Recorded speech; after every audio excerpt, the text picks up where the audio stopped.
ನಮಸ್ಕಾರ ಎಲ್ಲರಿಗೂ. ನಾನು ನಿಮ್ಮ ಮುಂದೆ ಒಂದು ಪ್ರಮುಖ ಘಟನೆ ಹಂಚಿಕೊಳ್ಳಲು ಬಂದಿದ್ದೇನೆ. ಈ ಘಟನೆ ಜನವರಿ 9 ಗುರುವಾರ ನಡೆದಿದೆ. ಇದಕ್ಕೆ ಮುಂಚೆ ದಯವಿಟ್ಟು ನನ್ನ ಚಾನಲ್ ಸಬ್ಸ್ಕ್ರೈಬ್ ಮಾಡಿ. ನಾವು ಕರ್ನಾಟಕಕ್ಕೆ ನಮ್ಮ ಊರಿಗೆ ಹೋಗಿದ್ದೆವು. ಕೊಪ್ಪಳಿಂದ ಮುಂಬೈಗೆ 9ನೇ ತಾರೀಕಿಗೆ ಬೆಳಗ್ಗೆ 5 ಗಂಟೆಗೆ ಇಳಿದೆವು. 5 ಗಂಟೆ ಆಗಿತ್ತನ್ರಿ. 5 ಗಂಟೆಗೆ ಇಳಿದ ನಂತರ ಇವ್ರು ಹೇಳಿದ್ರು, ನೀ ಇಲ್ಲೇ ನಿಂದ್ರು, ನಾನು ಟ್ಯಾಕ್ಸಿ ನೋಡಿ ಬರ್ತೇನೆ ಅಂತ ಹೇಳಿ ಟ್ಯಾಕ್ಸಿ ನೋಡ್ಲಿಕ್ಕೆ ಅಂತ ಹೊರಗೆ ಹೋದ್ರು. ಹೊರಗೆ ಹೋದ ನಂತರ ಟ್ಯಾಕ್ಸಿ ಅವ್ರು ಹೇಳಿದ್ರು ಎಲ್ಲಿಗೆ ಹೋಗ್ಬೇಕಂತ. ಇವ್ರು ಹೇಳಿದ್ರು ಚಕಲ ಅಂದ ನಂತರ ಡ್ರೈವರ್ ಹೇಳಿದ 600 ರೂಪಾಯಿ ತಗೊಳ್ತೀನಿ ಅಂತ ಹೇಳಿ. ನಮ್ಮ ಮನೆಯವ್ರು ಹೇಳಿದ್ರು 600 ಅಲ್ಲ, ನಾವು 300 ಹಮೇಶ ಕೊಟ್ಟು ಹೋಗ್ತೇವೆ, 300ಕ್ಕೆ ಆದ್ರೆ ಬಾ, ಇಲ್ಲ ಅಂದ್ರೆ ಬೇಡ, ನಾ ಮುಂದೆ ಹೋಗಿ ನೋಡ್ತೀನಿ ಅಂತ ಹೇಳಿ. ಆಯ್ತು 300 ರೂಪಾಯಿಗೆ ಬರ್ತೀನಿ ಬನ್ನಿ ಬ್ಯಾಗ್ ತಗೊಂಡ ಅಂತ ಹೇಳಿದ್ರು. ಆಗ ನಾವು ಎಲ್ಲ ಬ್ಯಾಗ್ ತಗೊಂಡು ಹೋಗಿ ಇಟ್ಟೆವು. ಡಿಕ್ಕಿಯಲ್ಲಿ ಇಟ್ಕೊಟ್ರು. ಮತ್ತ ನಮ್ಮ ಮನೆಯವರು ಮುಂದೆ ಕುಂದ್ರಾಕಂತ ಹೋದ್ರು. ಮುಂದೆ ಬೇಡ ಹಿಂದೆ ಕುಂದ್ರ ಅಂತ ಹೇಳಿದ್ರು. ನಾನು ಮೊದ್ಲ ಹಿಂದೆ ಕುಂತಿದ್ದೆ, ಅವ್ರಿಗೆ ಕೂಡ ಹಿಂದೆ ಕಳಿಸಿದ್ರು. ಗಾಡಿ ಚಾಲು ಮಾಡಿದಾಗೆ ಮಾಡಿದ್ರು. ಮಾಡಿ ಬ್ಲೂ ಲೈಟ್ ಚಾಲು ಮಾಡಿದ್ರು. ಚಾಲು ಮಾಡಿ ಕೇಳಿದ್ರು, ನಿಮ್ಮ ಹತ್ರ ಕ್ಯಾಶ್ ಇದೆಯಲ್ಲ, ಗೂಗಲ್ ಪೇ ನಡೆಯೋದಿಲ್ಲ ಅಂತ ಹೇಳಿ. ನಮ್ಮ ಮನೆಯವ್ರು ಹೇಳಿದ್ರು ಹಾ ಕ್ಯಾಶ್ ಇದೆ ಅಂತ ಹೇಳಿ. ಆ ಕಡೆಯಿಂದ ಒಬ್ಬ ಗಣಮ ಬರ್ತಾನ, ಬಂದು ಡ್ರೈವರ್ ಹತ್ರ ಕೇಳ್ತಾನ 500 ರೂಪಾಯಿ ನೋಟ್ ಅದಾವ ನಿನ್ನ ಹತ್ರ ಅಂತ ಹೇಳಿ. ಡ್ರೈವರ್ ಹೇಳ್ತಾನ ನನ್ನ ಹತ್ರ ಇಲ್ಲ, ಚಿಲ್ಲರ್ ಅದಾವ ಅಂತ ಹೇಳಿ. ಗಾಡಿ ಬಂದ್ ಮಾಡ್ತಾರ.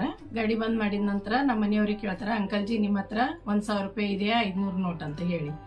ನಾನು ನಿಮಗ್ ಚಿಲ್ಲರ ಕೊಡ್ತೀನಿ ಅಂತ ಹೇಳಿ. ನಮ್ಮ ಮನೆಯವ್ರು ಹೇಳ್ತಾರ ನನ್ನ ಹತ್ರ ಇಲ್ಲ ಅಂತ ಹೇಳಿ. ಹೇಳಿದ ನಂತರ ಬಾಬೀಜಿ ನಿಮ್ಮ ಹತ್ರ ಇದಾವ ಅಂತ ಹೇಳಿ. ನಾ ಹೇಳಿದ್ಯಾ ಹಾ ಅಂತ ಹೇಳಿ. ಯಾಕಂದ್ರೆ ನನ್ನ ಹತ್ರ 150 ರೂಪಾಯಿ ಇತ್ತು. ಅದನ್ನು ತೆಗೆದು ಅವ್ರ ಕೈಯಲ್ಲಿ 150 ರೂಪಾಯಿ ಪೂರ ಕೊಟ್ಟೆ ನಾನು. ಅದು ನನಗೆ ಅವಾಗ ಏನು ಗೊತ್ತನ ಆಗ್ಲಿಲ್ಲ. 1000 ರೂಪಾಯಿ ಕೊಡ್ಬೇಕಂತಾನು ಗೊತ್ತಾಗ್ಲಿಲ್ಲ. ಹೀಗೆ ತೆಗೆದು ಹೀಗೆ ಅವ್ರ ಕೈಯಲ್ಲಿ ಕೊಟ್ಟದ್ದು. ಕೊಟ್ಟ ನಂತರ ಅವ್ರು ಹೇಳಿದ್ರು, ಅರೆ ಬಾಬೀಜಿ ಇದು 100 ಇದೆ ಅಂತ ಹೇಳಿ ನನಗೆ 200 ರೂಪಾಯಿ ರಿಟರ್ನ್ ಕೊಟ್ರು. ಅದು 150 ರೂಪಾಯಿ ಅವ್ರ ಹತ್ರನೇ ಇತ್ತು. ನನಗೆ ಏನು ಗೊತ್ತಾಗ್ಲಿಲ್ಲ ಆಗ ಅವ್ರು ಕೊಡುವಾಗ. ನಾನು ಹಾಗೆ ಹೌದಾ ಅಂತ ಹೇಳಿ ತಗೊಂಡು ಪರ್ಸಲ್ ಇಟ್ಟೆ. ಪರ್ಸಲ್ ಇಟ್ಟ ನಂತರ ನನ್ನ ಹತ್ರ ಇನ್ನು 2500 ಬೇರೆ ಕಡೆ ಇತ್ತು. ಆ ಪ್ಯಾಕೆಟ್ ಕೂಡ ತೆಗೆದೆ ನಾನು ಅವ್ರ ಎದುರುಗಡೆ. 1500 ಇತ್ತು, 1500 50 ನೋಟ್ ಇತ್ತು. ಇಲ್ಲಿ ಕಾಣ್ತಾ ಇದೆ ನೋಡಿ, ನಿಮ್ಗೆ ಕೂಡ ತೋರಿಸ್ತಾ ಇದ್ದೇನೆ. ಈ ರೀತಿ ಪ್ಯಾಕೆಟ್ ಅಲ್ಲಿ ಇಟ್ಟಿದ್ದೆ ನಾನು.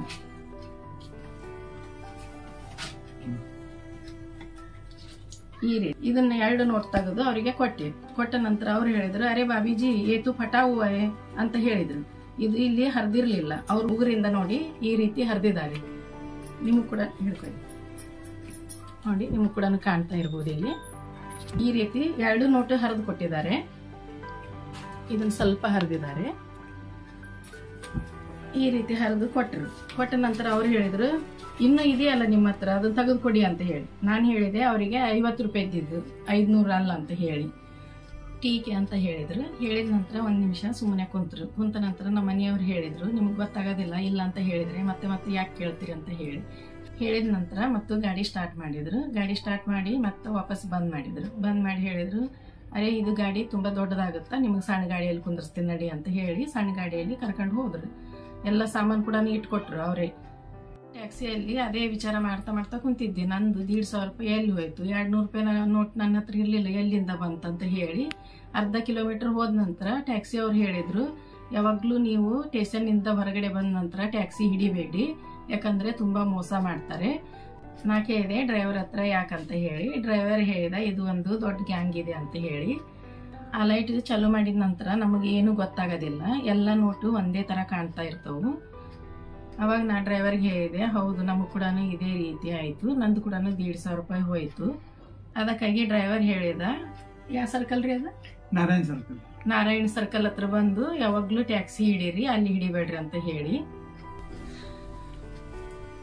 ನಾನು ಮದುವೆಯಾಗಿ ಮುಂಬೈಗೆ ಬಂದು 26 ವರ್ಷ ಆಯ್ತು. ಯಾವತ್ತೂ ಈ ರೀತಿ ಮೋಸ ಹೋಗಿದ್ದಿರ್ಲಿಲ್ಲ. ಎಷ್ಟು ಸಲ ಊರಿಗೆ ಹೋಗಿ ಬಂದಿದ್ದೇವೆ, ಆದ್ರೆ ಈ ರೀತಿ ಯಾವತ್ತೂ ಆಗಿರ್ಲಿಲ್ಲ. ಇದು ಫಸ್ಟ್ ಟೈಮ್ ಈ ರೀತಿ ಆಗಿದ್ದು. ದಾದರಲ್ಲಿ ನಂತರ ನೀವು ಕೂಡ ಈ ರೀತಿ ಮೋಸಕ್ಕೆ ಹೋಗಬೇಡಿ. ನಾರಾಯಣ್ ಸರ್ಕಲ್ ಹತ್ರ ಬಂದು ಟ್ಯಾಕ್ಸಿ ಹಿಡೀರಿ, ಇಲ್ಲ ಅಂದ್ರೆ ಕ್ಯಾಬ್ ಬುಕ್ ಮಾಡಿ ಬನ್ನಿ. ಎಲ್ಲ ಕಡೆನೂ ಒಂದೊಂದು ರೀತಿಯಲ್ಲಿ ಮೋಸ ಮಾಡ್ತಾರೆ. ಕಷ್ಟಪಟ್ಟದ್ದು ದುಡ್ಡು ಇರುತ್ತೆ. ನೀವು ಕೂಡ ಮೋಸಕ್ಕೆ ಹೋಗಬೇಡಿ. ನಿಮ್ಮ ಜೊತೆಯಲ್ಲಿ ಕೂಡ ಈ ರೀತಿ ಆಗಿದ್ರೆ ಕಮೆಂಟ್ ಅಲ್ಲಿ ತಿಳಿಸಿ ಮತ್ತು ಆದಷ್ಟು ಜನರಿಗೆ ಶೇರ್ ಮಾಡಿ, ಅವ್ರಿಗೆ ಕೂಡ ಯೂಸ್ ಆಗಲಿ. ಧನ್ಯವಾದಗಳು.